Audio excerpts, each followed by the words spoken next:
بسم اللہ الرحمن الرحیم۔ شروع اللہ کے نام سے جو بڑا مہربان نہایت رحم والا ہے۔ السلام علیکم تمام دوستو، امید ہے آپ سب لوگ خیریت سے ہوں گے اور خوشی خوشی کے ساتھ زندگی گزار رہے ہوں گے۔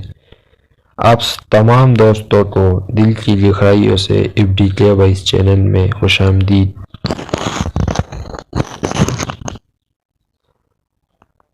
روزے اسلام کے علاوہ اور کن مذہبوں میں ہوتے ہیں؟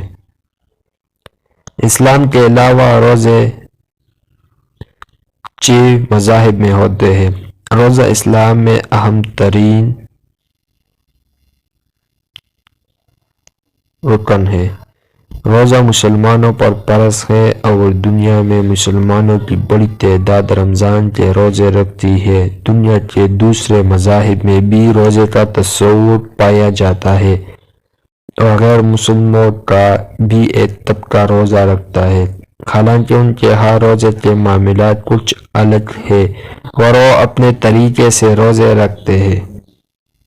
ان کے روزے کے ایام بھی مختلف ہیں اور اسی طرح دنیا کی قدیم تہذیبوں میں بھی روزے کا تصور پایا جاتا ہے، جیسے بابلی تہذیب، مصری تہذیب، یونانی تہذیب اور قدیم ہندوستانی تہذیب۔ اللہ نے قرآن کریم میں جہاں روزے کی فرضیت بیان کی ہے، وہاں یہ بھی بتایا ہے کہ پرانی امتوں پر بھی روزے فرض کیے گئے تھے۔ ترجمہ یوں ہے: اے ایمان والو، تم پر روزے فرض کی گئی ہے جیسا کہ ان لوگوں پر فرض کی گئے تھے جو تم سے قبل ہوئے ہیں، تاکہ تم متقی بن جاؤ۔ مولانا عبد المجید دریال آبادی اس آیت کی تفسیر کے تحت لکھتے ہیں کہ روزہ کسی نہ کسی صورت میں تو دنیا کے تقریباً ہر مذہب اور ہر قوم میں پایا جاتا ہے۔ فرضیت رمضان سے قبل روزہ۔ روزہ اسلام میں اہم ترین عبادت ہے اور اپنے خالق و مالک کی رضامندی حاصل کرنے کا بہترین ذریعہ ہے۔ روزے کے بے شمار فوائد ہیں، جیسا کہ تعلق انسان کے جسم اور روح دونوں سے ہے، بشرطیکہ کا روزہ صحیح اسپاٹ کے ساتھ رکھا جائے۔ اہل اسلام کے لیے روزے کی فرضیت کا حکم اگرچہ ہجرت نبوی کے بعد ہوا، مگر اس سے قبل بھی دنیا کے دوسرے مذاہب میں روزے کا تصور پایا جاتا تھا۔ روزے کا تحلیل ہندو مذہب، یہودیت اور عیسائیت میں پہلے سے ہے، یہاں تک کہ فرضیت رمضان سے قبل مسلمان بھی یوم عاشوراء کو روزہ رکھا کرتے تھے، جیسا کہ ام المومنین حضرت عائشہ رضی اللہ تعالیٰ عنہا کی ایک روایت سے ظاہر ہے کہ رسول اللہ صلی اللہ علیہ وآلہ وسلم نے یہودیوں کو اس دن روزہ رکھتے ہوئے دیکھا تو مسلمانوں کو بھی عید رکھتے ہوئے روزہ رکھنے کا حکم دیا کہ ہم یہودیوں سے زیادہ حضرت موسیٰ علیہ السلام کے ماننے والے ہیں۔ یہودی رکھتے ہیں 25 گھنٹے طویل روزہ۔ بنی اسرائیل کے لیے یوم عاشوراء کا روزہ رکھنا ضروری تھا اور آج بھی وہ اس پر عمل کرتے ہیں، حالانکہ ان کا روزہ بہت طویل ہوتا ہے۔ یہ سورج ڈوبنے کے بعد سے شروع ہوتا ہے اور لگ بھگ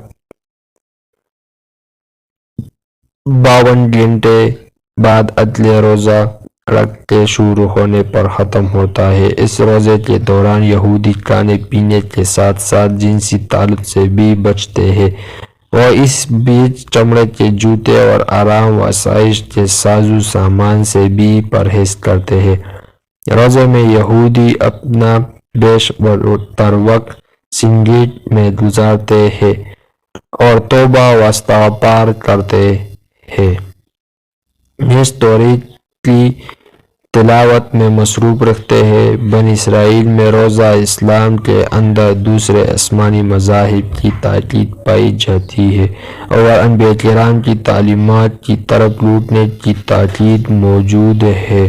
یہی سبب ہے کہ قرآن کریم میں جب روزے کا حکم دیا گیا تو یہ بھی یاد دلایا گیا کہ مسلمان پچھلی امت نہیں ہے جن پر روزے فرض کی گئی تھے، بلکہ سابقہ امتوں پر بھی اس کا لزوم تھا۔